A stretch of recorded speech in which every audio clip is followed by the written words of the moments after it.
Son las 8:35, continuamos con Radio Análisis en esta mañana de sol, sin embargo fría, de miércoles en la ciudad de Santiago, pero bueno, estamos en Santiago, pero gracias a la comunidad de la Radio Universidad de Chile estamos en todas partes, leemos como a esta hora de la mañana nos están escuchando desde distintas partes del mundo. Incluso decir buenos días es impreciso para tal efecto porque hay gente que nos está escuchando en lugares donde ya hemos pasado el mediodía, como por ejemplo nuestros auditores en Europa, en España, en Francia, en fin. Bueno, saludamos a esta hora, al inicio del panel, a la conductora de este espacio, la editora general de nuestro departamento de prensa, Montserrat Rolano. ¿Cómo estás, Montserrat? Buenos días. Hola Patricio, muy buenos días. ¿Todo bien por acá? ¿Tú cómo estás? Muy bien, muy bien. Y espero que estén bien también nuestros invitados. Valentina Saavedra, ¿cómo estás, Valentina? Buenos días, bienvenida. Hola, buenos días, muchas gracias a ustedes. ¿Cómo están? Muy bien, muy bien. Súper bien. Y esperamos que tú también, Marco Moreno, buenos días, bienvenido. ¿Cómo están? Muy buenos días, Montserrat, Valentina, Patricio, qué gusto saludarlos, saludarlas. Así es. Bueno, hay hartos temas para conversar. Yo quiero partir, bueno, saludándolas. Yo quiero partir con una de las controversias del momento, lo hemos hablado bastante las últimas semanas y que tiene que ver con esta intención del gobierno y las oposiciones de llegar a un entendimiento que se ha llamado los mínimos comunes para poder entregar ayuda a las familias que más lo necesitan, que a esta altura es la gran mayoría, ¿no? Conocimos las últimas horas la propuesta de Chile Vamos, fue bastante criticada, duramente criticada por parte de la senadora Yasna Proboste, y si uno mira las cifras, compara las cifras entre la propuesta del gobierno que se entregó hace algunas semanas, la de Chile Vamos, que se conoció ayer, y la de la oposición, no hay ningún punto de comparación, o sea, es imposible encontrar ahí algún mínimo común porque efectivamente las cifras aquí marcan la diferencia. Ahí les quiero preguntar cómo ven esto de aquí en adelante, porque había muchas expectativas, bueno, me acuerdo que lo hablamos con Valentina la última vez que estuvo acá y que ella era más bien escéptica. ¿Cómo ven esto de aquí en adelante? Porque lo que probablemente ocurra es que el gobierno va a presentar sus proyectos sin ningún acuerdo, y esto se va a ir probablemente mejorando en el transcurso del trámite legislativo, pero sin ningún acuerdo y con una tensión que ha aumentado. Hoy día leía, por ejemplo, declaraciones del diputado Diego Paulsen, que hablaba que había en el fondo alguna estrategia electoral detrás de las declaraciones de la senadora Proboste. Entonces esto está absolutamente entrampado. ¿Cómo lo ven? Valentina, Marco.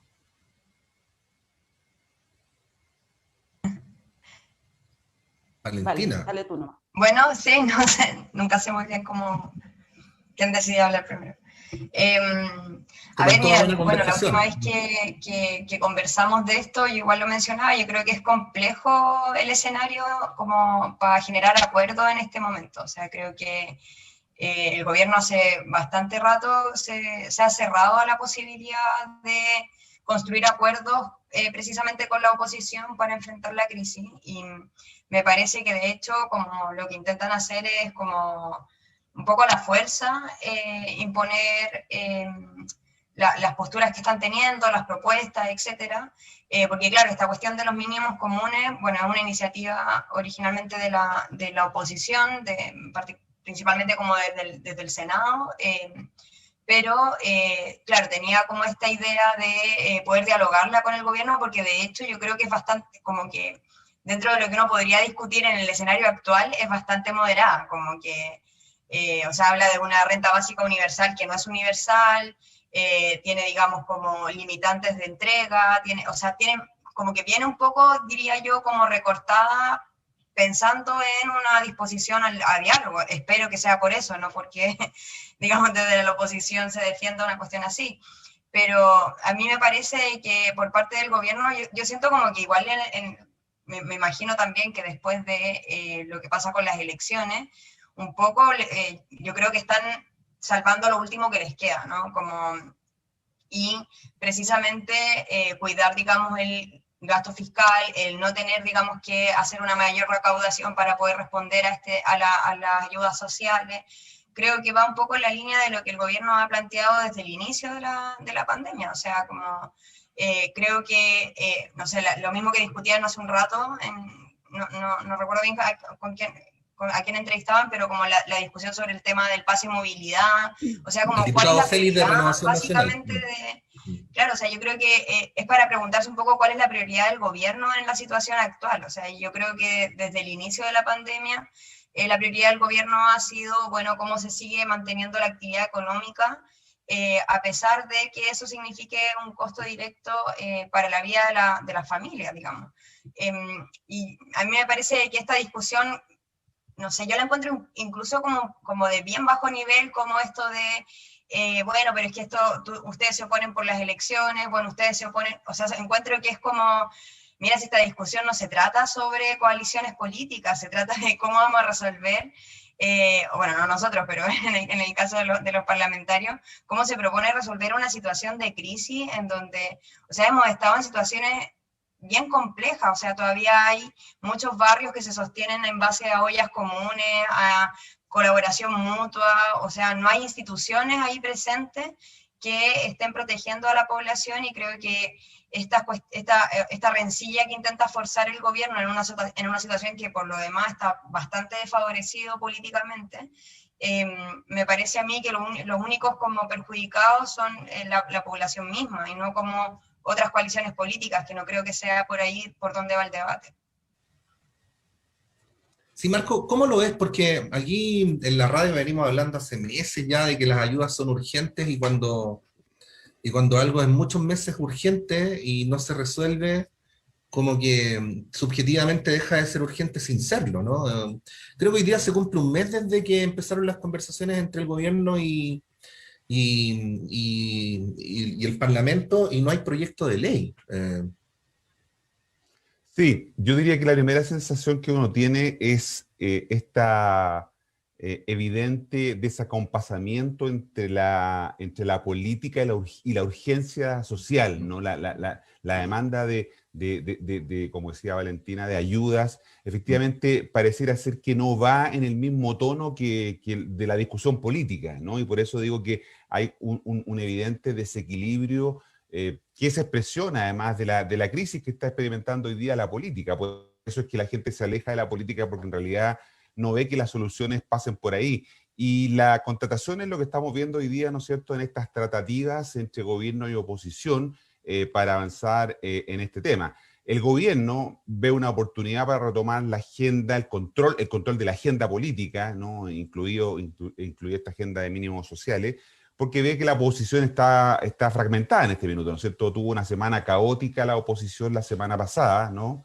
El miércoles pasado, a esta hora, estaban sucediendo situaciones que no habíamos visto hace mucho tiempo, que hablan de una confusión en ese sector, ¿no? Eso se ha mantenido hoy día, porque efectivamente hoy día la oposición está fracturada, está partida en este minuto en dos hasta ahora, y el gobierno entonces está aprovechando esa situación, un poco de desorden en la oposición, ¿no?, de falta de claridad estratégica, de sentido estratégico respecto de cómo enfrentar su rol de oposición a un gobierno, ¿no? Entonces el gobierno está aprovechando esa coyuntura. Eso explica, por ejemplo, por qué ha dilatado el famoso ajuste, cambio de gabinete, porque evidentemente lo que está viendo es que hay un escenario de enfrentamiento opositor, ¿no? Y por lo tanto, mientras eso siga ocurriendo, el gobierno gana tiempo, ¿no? Lo que está haciendo aquí el gobierno es ganar tiempo, ¿no? Extender este proceso, porque como decía al principio, la política no ve con urgencia este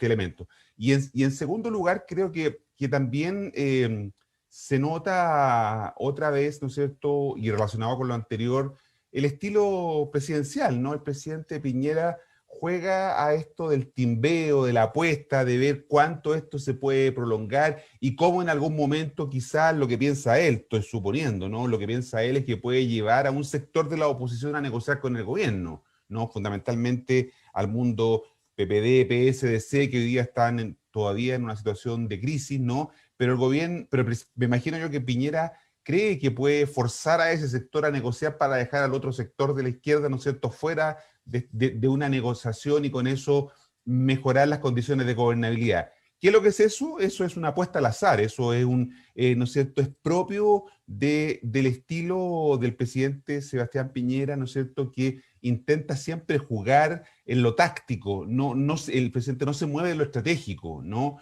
está pensando en diciembre, no está pensando en los próximos meses, está pensando en la jugada de esta semana, ¿no? Esa lógica especulativa, ¿no? Para decirlo más en concreto, esa lógica especulativa es la que predomina en los movimientos que hoy día está mostrando el gobierno. Se nota que el presidente todavía sigue tomando decisiones al interior del gobierno, claramente, a pesar de estos encuentros que tuvo con la UDI el día lunes y con los otros partidos, ¿no es cierto?, que se disciplinaron, en algún momento se ordenaron, después de la derrota electoral del 15 y 16 de mayo, se ordenaron por el miedo que significa, ¿no es cierto?, perder el poder, perder el gobierno, ¿no? Y entonces eso lo lleva al presidente a creer que existen condiciones para este juego táctico, ¿no?, de corto plazo, de tratar, ¿no es cierto?, de arrinconar a un sector de la oposición para que llegue a un acuerdo con el gobierno y de esa manera, ¿no es cierto?, cambiar la correlación de fuerza. Pero eso es táctica, eso es especulación, porque no se asienta en datos de la realidad y especialmente, ¿no es cierto?, pone en evidencia como decía, desacompasamiento entre sentido de la urgencia y la política, que nuevamente no caminan juntos y no están en un mismo nivel de importancia. Sí, el problema es que uno... Sí, Montserrat, por favor. Patricio, no, dale, por favor. No, dale. No, es que voy a cambiar de tema, por eso. Cambiemos de tema. Bueno, no, a propósito de lo que dice Marco de este escenario post-elección, hay otro tema que está generando, bueno, bastante debate en la oposición, o las oposiciones, creo que cada vez es más preciso hablar de las oposiciones, y que tiene que ver con este proyecto presentado hace algunos días que rebaja los requisitos para postular a las próximas elecciones a los independientes. Ha generado, como decía, harto debate, se ha hablado de un aprovechamiento post-elección por parte de quienes promueven esta iniciativa, el Partido Comunista y el Frente Amplio, y se quiere hacer desaparecer a los partidos políticos. Ha habido varias declaraciones. Hoy día entrevistamos también a Catalina Pérez, quien defendía esta iniciativa.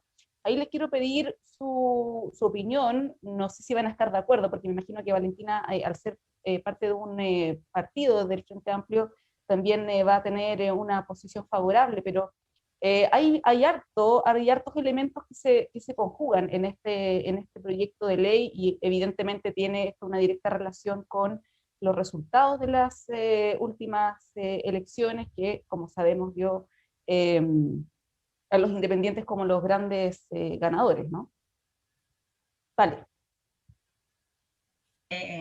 Sí, mira, a ver, primero respecto a lo que mencionaba Marco, yo comparto que aquí hay como una intención del gobierno respecto como a presionar un poco, como aprovechando que hay un desorden mayor de la oposición. Lo que sí yo recordaría es que la oposición no estaba mucho más ordenada antes, o sea, como el último evento parecido al del miércoles fue la inscripción de candidatura, y que digamos no fue hace mucho tiempo más, entonces creo que hay que reconocer también que estamos en una situación como esa, y que bueno, me parece a mí que es una jugada errada por parte del gobierno, porque creo que no es reconocer también en la posición en la que están, como post-elecciones también, o sea, como reconocer cuál es la posición de fuerza real, pero también cuál es la voluntad de la población, de la ciudadanía cuando votó al respecto, o sea, cuáles son los intereses que ahí se debiesen estar respondiendo, y creo que lo único que logran es alejar más la política de los problemas, digamos, cotidianos. Ahora respecto como a lo que menciona Montserrat, que evidentemente está relacionado, a ver, yo creo que el proyecto, para que puedan flexibilizarse o facilitarse, digamos, las condiciones para poder postular al Congreso, y además, digamos, entregar como ciertas cuotas muy similares a las que se mencionaban o sea, que se incluyeron en la Convención Constitucional. La única, digamos, que se agrega es para las personas trans, que de hecho no lograron ningún escaño en la Convención. Sí creo que hay que reconocer que los partidos son una forma de organización, no son la forma de organización. O sea, no significa que una persona por ser independiente no esté organizada políticamente. Yo creo que un error de la institucionalidad que se rigidiza es no reconocer que las formas de organización responden a los problemas, a los conflictos sociales, al momento político, y a veces la forma en que se materializa esa orgánica, esa composición, esa forma de funcionamiento, esa forma de deliberación interna, va modificándose. O sea, los partidos de hoy no son lo mismo que los partidos de mitad del siglo XX o desde principio del siglo XX, y así creo que en gran medida dar espacio para que la institucionalidad permita la participación de personas que no responden a la forma rígida de organización que te exige la ley de partidos, porque además los partidos tienen que responder a una estructura que la determina la ley. O sea, a nosotros, por ejemplo, en el Partido Comunes nos tuvimos que enfrentar a eso, en que nosotros nos organizábamos de una manera diferente y tuvimos que adaptar nuestra orgánica para poder constituirnos como un partido propiamente tal. Y eso, digamos, tiene una forma de, como una idea preconcebida de cómo uno tiene que organizarse, o sea, de cuál es la democracia interna que se tiene que constituir, cuál es la estructura que se tiene que constituir. Y bueno, yo creo que aceptar de que la situación actual, en donde además hay una crisis, o sea, estamos en una situación de crisis política, pero la crisis política no es la destrucción, es que en las crisis también hay cambios, hay transformaciones, y creo que es permitir que es por decirlo así, como dar cierta holgura para que las personas que se organizan de una manera diferente también puedan participar de la institucionalidad política, porque a lo mejor desde ese grupo de independientes también van a surgir otras formas de constituir partidos.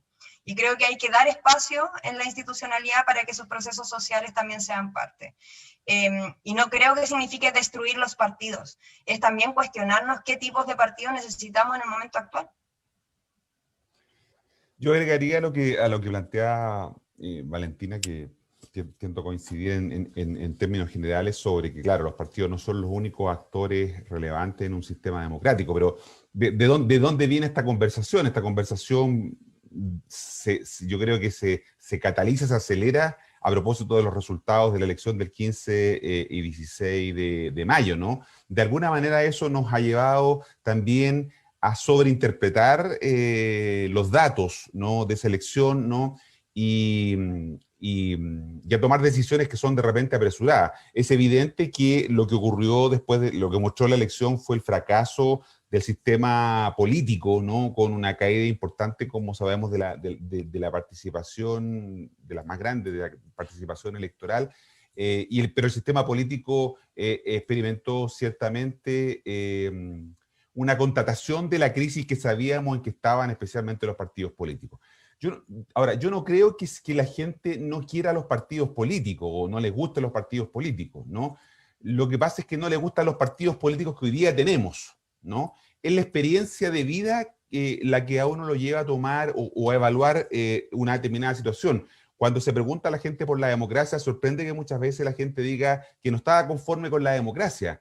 No es que no esté conforme con el sistema democrático, no está conforme con la democracia que le toca vivir, ¿no? Y lo mismo pasa con los partidos políticos. La gente tiene una mala experiencia, hace años ya, ¿no es cierto?, con los partidos políticos, ¿no? Pero sin embargo, es contraintuitivo lo que pasa con el Partido Comunista, porque uno dice, bueno, si criticamos los partidos políticos, ¿no?, y hay una crítica transversal a esto, la pregunta es ¿por qué el Partido Comunista, que es un partido centenario, ¿no?, tiene más de 100 años, ¿no?, permanente en la historia política de Chile, no es objeto de la crítica, ¿no?, siendo un partido tradicional, como lo es el Partido Socialista, como la es la Democracia Cristiana, o como son los partidos de derecha, ¿no? ¿Y por qué no se cuestiona al Partido Comunista quizá? Bueno, porque el Partido Comunista jugaba un rol más de impugnación, ¿no?, a lo largo de toda su historia, a pesar de que fue parte de un gobierno hace 3 años atrás, ¿no es cierto? Formó parte del segundo gobierno de la presidenta Michelle Bachelet, con ministros, con cargos en la estructura del Estado. Por lo tanto, era un partido en toda su forma. Entonces uno dice, bueno, ¿por qué no se mete en ese mismo cuestionamiento al Partido Comunista? Porque la experiencia, a lo mejor, ¿no es cierto?, de cómo el Partido Comunista ha desempeñado su función, a lo mejor lo hacen de alguna manera que queden fuera de esta Entonces, primera cuestión, creo que no hay que poner excesivamente el foco, ¿no es cierto?, en que la gente no quiere partidos políticos, sino que, repito, es la experiencia de vida que le toca con los partidos políticos la que la gente considera que es insatisfactoria. En segundo lugar, creo que hay que generar condiciones y este proceso es una ventana de oportunidades, ¿no?, lo que estamos viendo hoy día, para mejorar el sistema de partidos, ¿no? Hay que generar las condiciones para que estos puedan funcionar de mejor manera. Ya hubo una reforma importante, a propósito, ¿se acuerdan ustedes del caso del MOPGATE, ¿no?, que permitió resolver el tema del financiamiento, esa caja oscura de la cual los partidos políticos, ¿no es cierto?, tenían que recurrir para poder funcionar. Hoy día los partidos políticos se financian fundamentalmente con los impuestos de las chilenas y los chilenos, ¿no? Somos los ciudadanos los que financiamos la política en Chile, ¿no? Las elecciones las financian los ciudadanos, ¿no es cierto? El funcionamiento de los partidos lo hacen los ciudadanos, por lo tanto, hay una estrecha relación entre el Estado y los partidos políticos, por eso que hay que mejorarlo. Eso se avanzó en el tema de financiamiento, pero no se ha avanzado en estos otros aspectos que tienen que ver con el funcionamiento interno de los partidos políticos, la democracia interna, ¿no? Y por lo tanto va en esa dirección esto de generar más condiciones para que puedan funcionar de mejor manera. Esto tiene que correlacionarse, eso sí, creo yo, con esta discusión que se está viendo hoy día también, Montserrat, en un rato más, sobre la reposición del voto obligatorio, ¿no? Porque también va a ser un aspecto que va a influir sobre el sistema político y por lo tanto vamos a ver si en esta oportunidad se vuelve, ¿no es cierto?, al voto obligatorio para mejorar el problema, ¿no es cierto?, de la participación.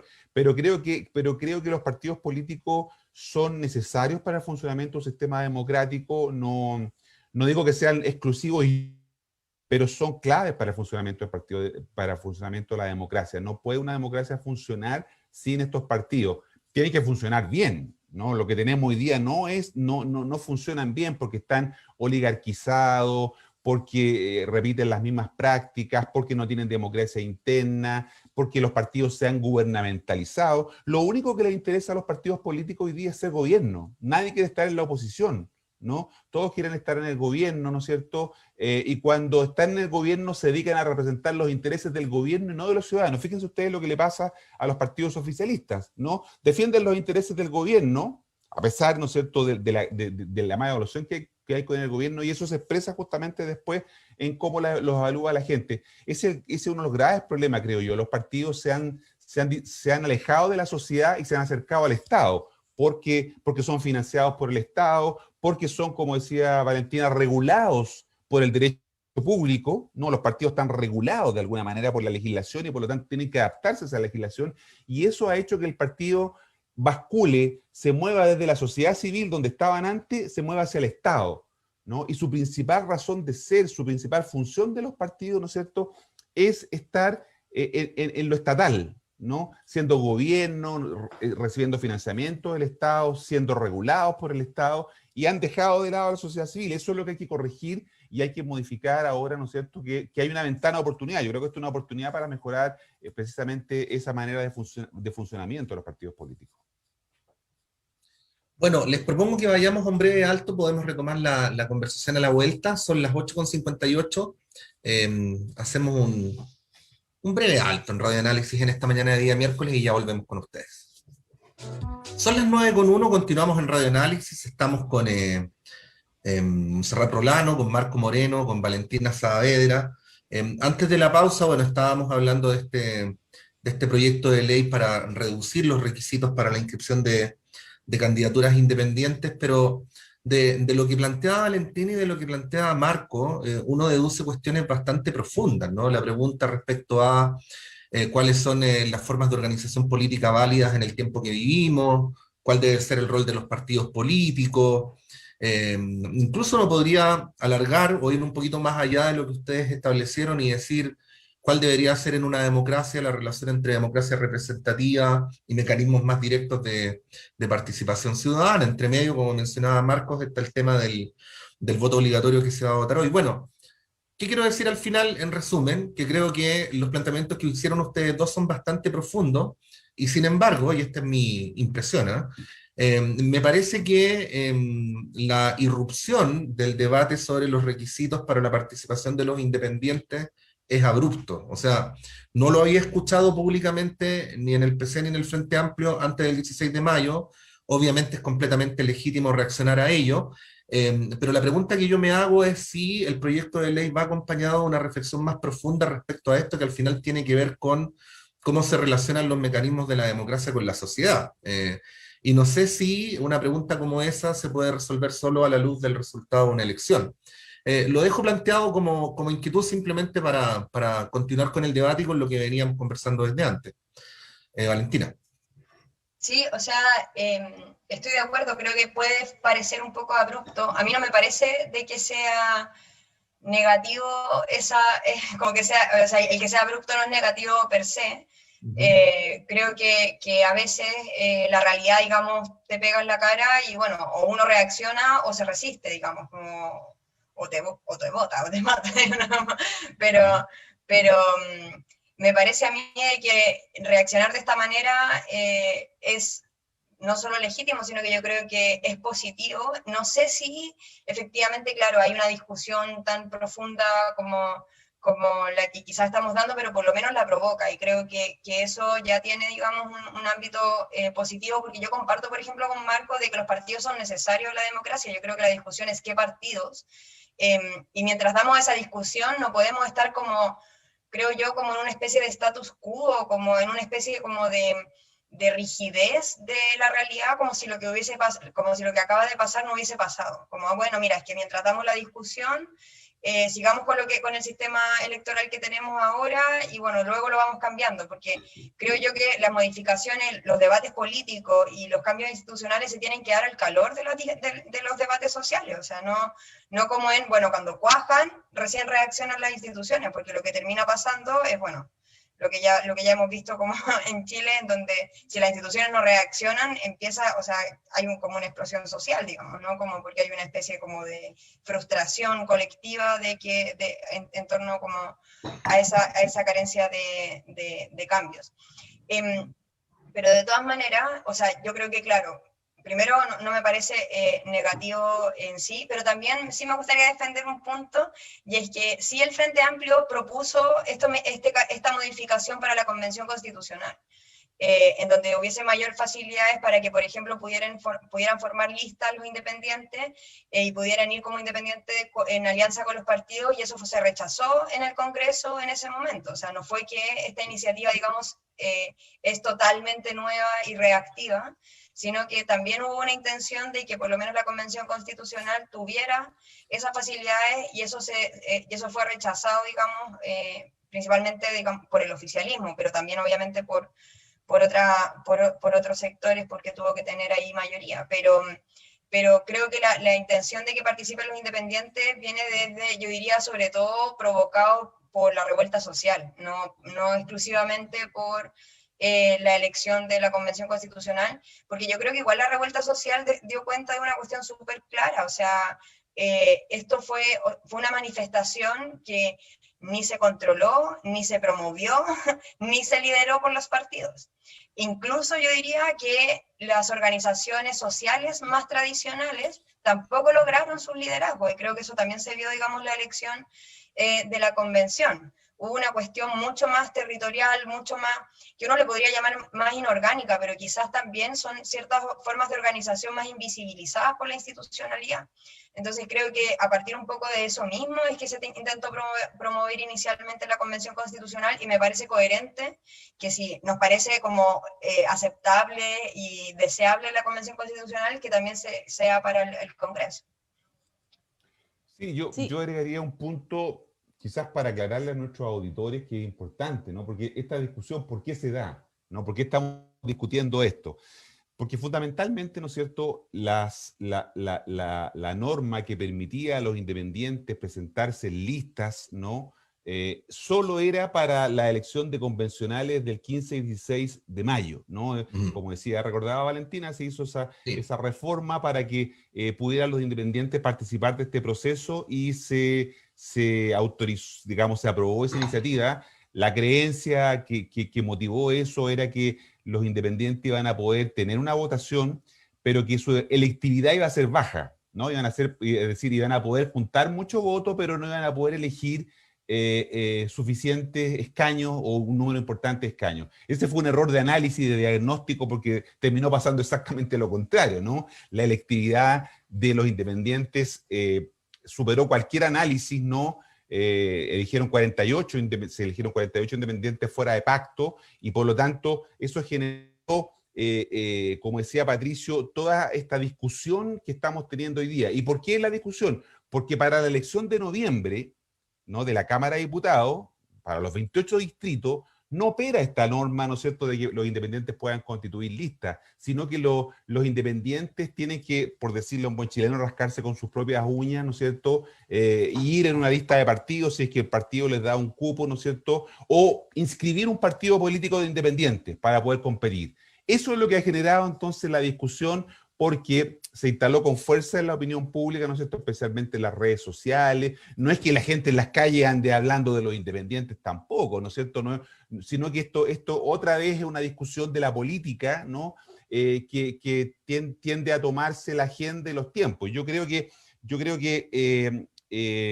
hay que reformar, de alguna manera, como comentábamos en el primer bloque, y coincidíamos en eso, hay que reformar el funcionamiento de los partidos políticos y abrir el tema de los independientes. Reformarlo significa no reemplazarlo, ¿no? Ya dijimos, o por lo menos yo pienso así, hay que reformarlo, pero eso no significa que reemplacemos a los partidos políticos.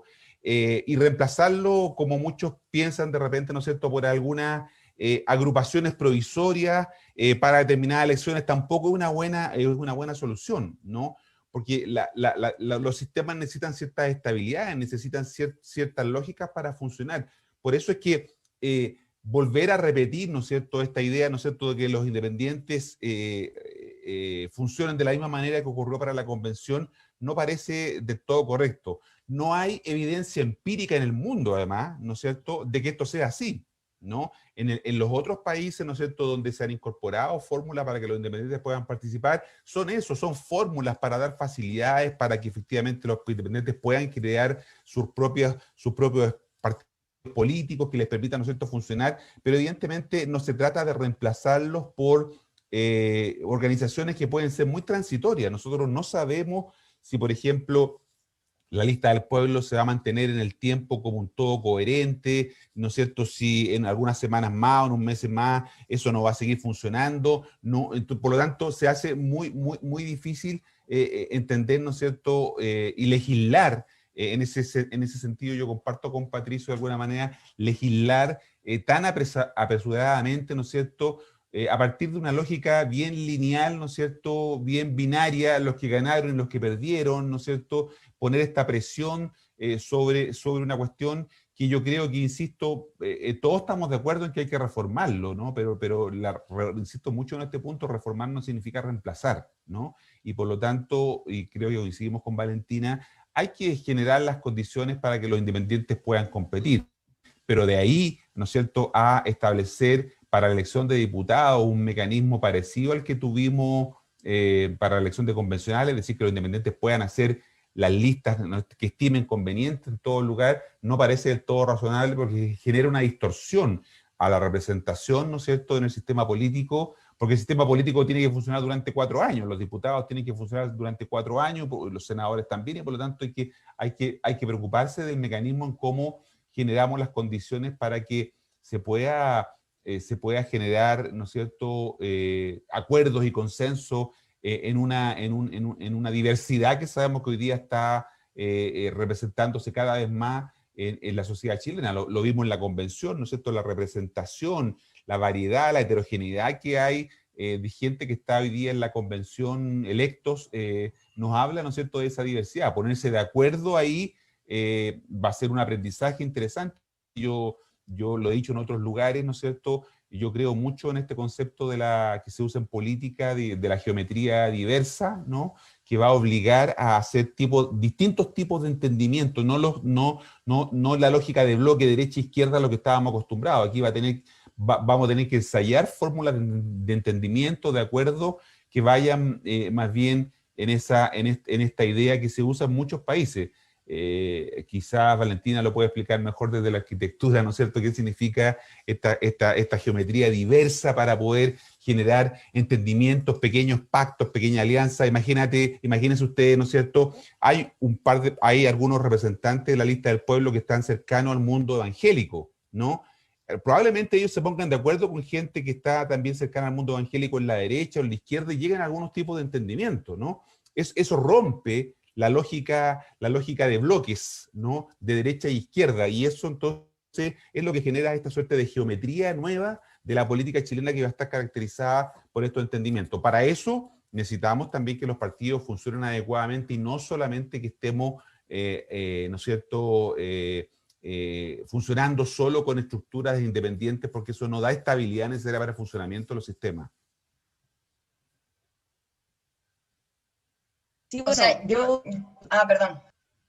Dale, Valentina, por favor. No, que ahí yo tengo, o sea, tengo matices claramente con Marco, o sea, yo estoy de acuerdo que se necesita cierta estabilidad, o sea, aquí no estamos hablando como entre gobernabilidad, no gobernabilidad, caos, o tampoco estamos hablando entre organización o inorgánica totalmente, o dispersión, digamos, y creo que ponerlo como en esos términos es precisamente, creo yo, como cerrar los ojos ante la realidad en la que estamos en el país actualmente, o sea, la situación que se da en la elección de la Convención Constitucional representa lo que está existiendo en el país, y yo creo que es un error creer que uno tiene que constituir instituciones que por resguardar como la concepción tradicional de lo que es la estabilidad y la gobernabilidad, y digo tradicional porque no significa de que hayan otras formas de dar estabilidad. Y creo que por resguardar eso, que las instituciones no se transformen o no tengan no puedan tener este dinamismo, lo que hace es precisamente que no sean legitimadas por la sociedad. Entonces, ¿qué sucede si es que, por ejemplo, un congreso se vuelve a elegir con las mismas reglas que existen hoy en día? Es que probablemente sea un congreso que no sea legítimo, y por lo tanto no tiene ninguna capacidad de resolver conflictos, de resolver tensiones, de resolver diferencias que se están produciendo en la sociedad durante 4 años. Entonces lo que nos están diciendo es, bueno, es que hay que resguardar la institucionalidad política porque viene por 4 años, pero por resguardarla lo que está haciendo es cortarle, digamos, la posibilidad de ser un instrumento, porque eso es la política. La política es un instrumento de discusión, de resolución, de abordaje de los conflictos sociales y políticos, y no necesariamente una cuestión a proteger en sí misma. Entonces, a mí me parece de que si la sociedad actual tiene esa dispersión, bueno, yo prefiero que eso se refleje en las instituciones a que las instituciones, digamos, hagan como vista ciega, por resguardar, digamos, como lo que hasta ahora hemos creído que es una gobernabilidad, que esta gobernabilidad nos llevó al 18 de octubre, o sea, como que no, también como hay que considerar que los partidos, digamos, que existen hoy en día no lo lograron resolver tampoco, y tampoco creo que porque esa crisis que se va generando tanto socialmente como políticamente también se expresa en los partidos. O sea, si lo vemos en los últimos 4 años, los congresistas que ingresan a nombre de un partido, no necesariamente todos están en ese mismo partido, no todas esas mismas coaliciones siguen existiendo, no todas esas, digamos, como representantes electos siguen respondiendo a los intereses que los eligieron. Entonces también ese dinamismo existe, solo que está, digamos, resguardado por una serie de reglas que creo yo hoy no están reflejando lo que está sucediendo en la sociedad. Yo no digo que promovamos la antiorganización, digamos, todo lo contrario. Yo milito en un partido, soy defensora de la organización colectiva y de la promoción, digamos, de poder tener estructuras que nos permitan defender ideas por sobre personas, pero o sea, por sobre personalismo, ¿no? Siempre las personas por delante, obviamente. Pero creo que la situación actual, la institucionalidad actual, es muy rígida y no permite que existan otras formas de organización que responden a formas de organización que están existiendo en la sociedad actual. O sea, la gente que, por ejemplo, sale por la lista del pueblo juntó más de 300.000 firmas para poder ser candidato. O sea, es imposible que eso lo haga una persona sola. Obviamente están organizados, obviamente hubo discusiones, obviamente tuvieron que armar un programa, y por lo tanto creo que negar que existan proyectos como eso, que yo creo que están como en ese intermedio, entre como esta dispersión total, que es como la caricatura del no partido, como no partido a puro individualismo, y no es necesariamente así. Y yo creo que ellos están justo en esa cuestión intermedia, entre esa dispersión que es como la caricatura, y la otra caricatura que es como el partido rígido que responde, digamos, a todo lo que tiene que hacerse tradicionalmente. Y creo que eso, de alguna manera, también representa lo que está pasando en el país. Y creo que permitir espacios como, o sea, que participación como esas en un congreso me parece que le permite más gobernabilidad a ese congreso que un congreso con las reglas que tenemos actualmente. Sí, sí, perdona, Montserrat. Marco. Lo que pasa es que con el tema de la legitimidad, ahí tengo también un matiz, porque la legitimidad está dada por la aceptación de las reglas del juego. Recordemos que la elección del 15 y 16 de mayo se hizo con un 44% del padrón que votó, digamos.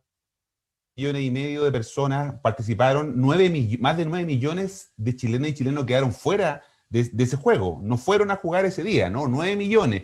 Por lo tanto, yo no pondría el tema sobre la legitimidad, porque la legitimidad está en función, ¿no es cierto?, de si se acatan o no se acatan las reglas del juego, y se acataron las reglas del juego. Con ese argumento, Piñera tampoco sería un presidente legítimo, o sea, creo que se distorsiona toda la discusión cuando... No, es que el problema no es de legitimidad, sino que de representación, ¿no? Y es una cosa distinta, ¿no? La legitimidad está por el haber cumplido con las reglas del juego. La legitimidad la consiguió Michelle Bachelet con el 46% de los votos, la consiguió Sebastián Piñera con el 49% de los votos en primera vuelta, y la consiguió también quienes fueron electos con el 46% de participación en la última elección. Yo creo que ese no es el tema, sino que es la representación sobre la que tenemos duda. Eso es lo que estamos hoy día discutiendo, ¿no? No podemos tomar decisiones, o no se pueden tomar totalmente decisiones. Por eso yo decía que hay que tener cuidado con sobre-representar los datos, no sobreinterpretar, perdón, los datos, porque hay que mirar con más detención. Por ejemplo, un problema tan serio como es el abstencionismo, ¿no? El abstencionismo en Chile es del 56%.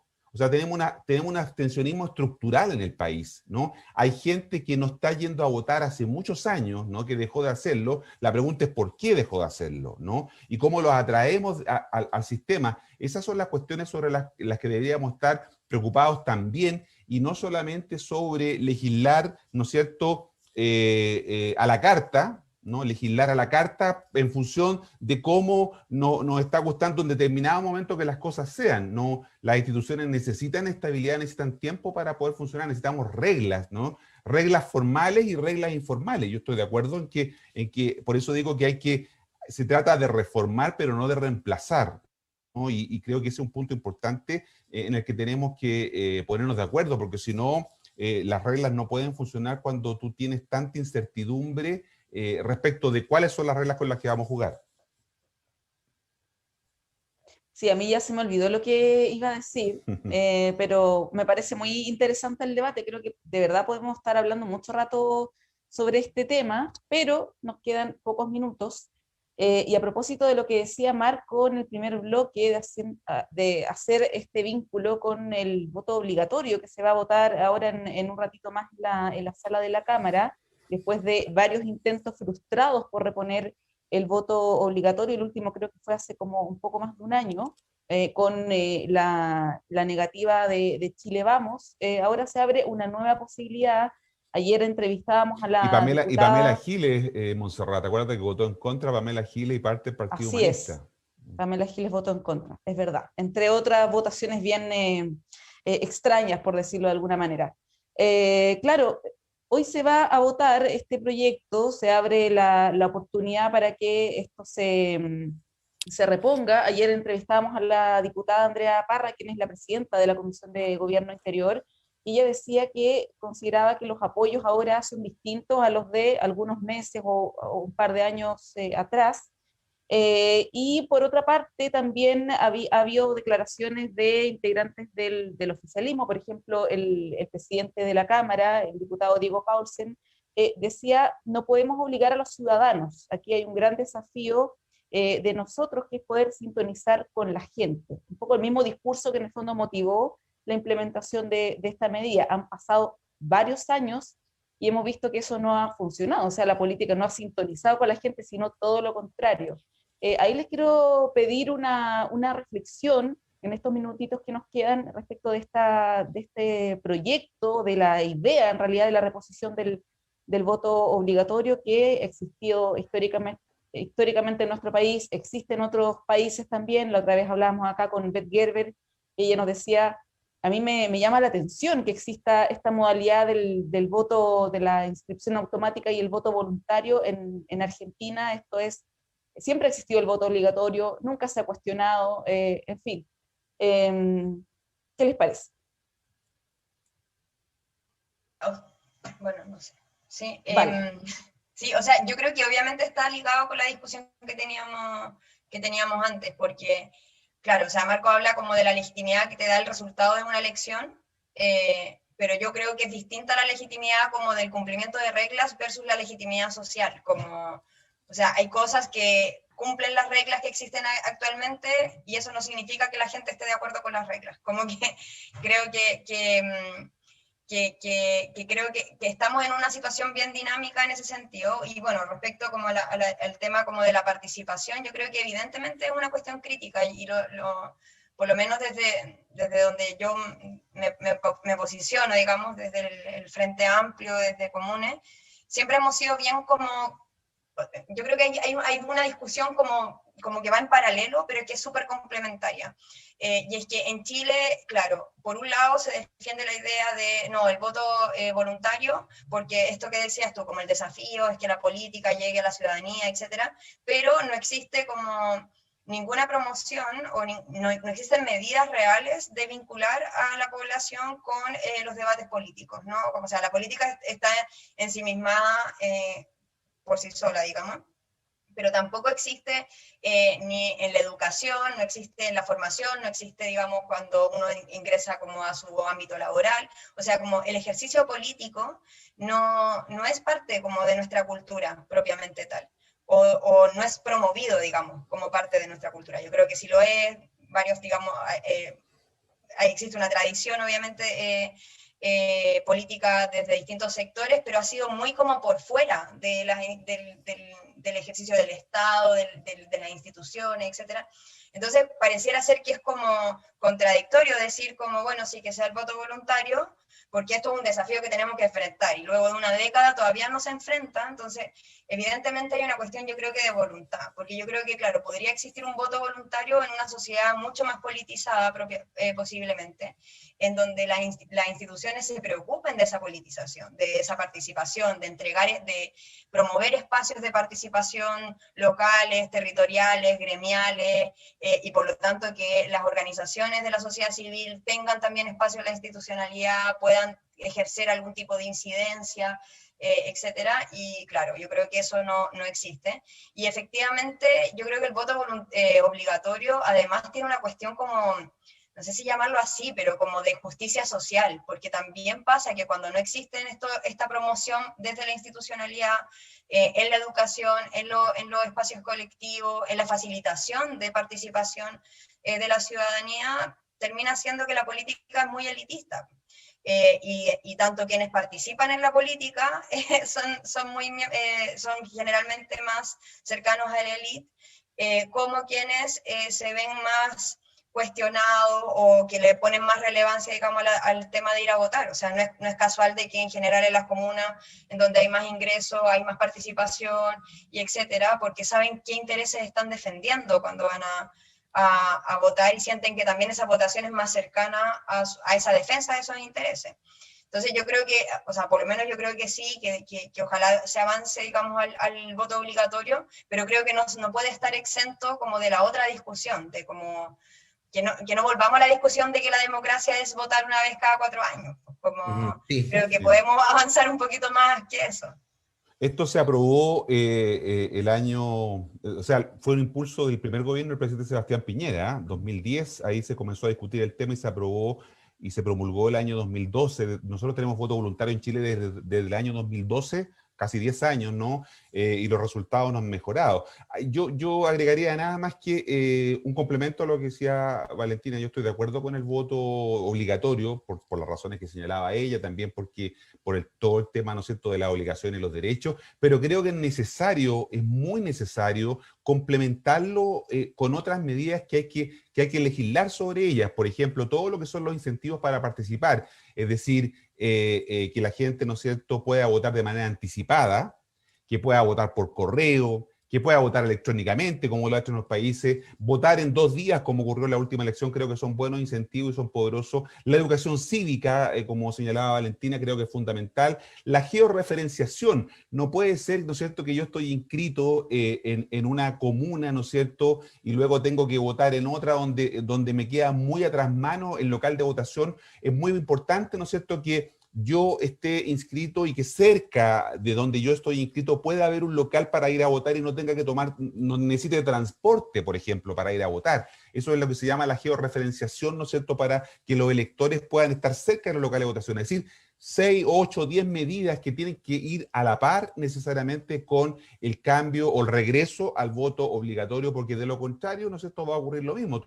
Tenemos también voto obligatorio desde el retorno a la democracia, ¿no?, el año 1988, 89, y la gente no se inscribía, ¿no es cierto?, en los registros electorales o prefería pagar la multa que ir a votar, ¿no? Y eso es porque los incentivos están mal colocados. Yo creo que hay que colocar bien los incentivos y todo esto que hemos mencionado ahora podría contribuir en lo que se ha hecho en el mundo, ¿no es cierto? Tenemos que aprender la experiencia comparada a lo que se ha hecho en el mundo para mejorar la participación. Fíjense ustedes lo que pasó en la última elección norteamericana, donde mucha gente votó de manera anticipada, ¿no? Es decir, 3, 4, 5 días, 10 días antes de la elección yo puedo ir a votar a un local, emitir mi voto y perfecto, en el horario que pueda, el día que yo quiera, ¿no es cierto? O hacerlo por correo. Son esas las cuestiones que tenemos que mejorar, porque de lo contrario vamos a seguir teniendo este abstencionismo duro que tenemos hoy día en la sociedad chilena. Sí, indudablemente el tema del abstencionismo debe ser abordado desde distintas perspectivas. Lo que dice Valentina es súper cierto. Yo me acuerdo que en esa época había un cierto espíritu de que la democracia o el sistema de democracia representativa no se había ganado el derecho de que las personas concurrieran a votar, porque uno votaba pero no terminaba incidiendo en la toma de decisiones. Esa es una variable. Ahora, por el otro lado hay una pregunta bastante profunda que yo creo que es bueno que nos la hagamos, no la vamos a poder contestar hoy día, pero al menos la dejo enunciada, ¿no? De si el voto es un derecho, es un mero derecho o también es un deber, ¿no?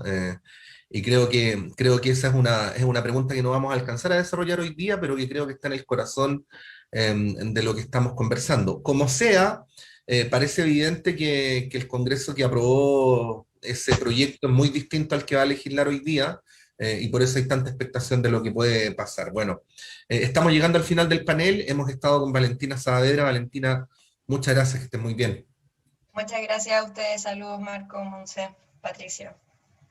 Y Marco, que estén muy bien, buenos días. Buenos días, que estén muy bien. Chao.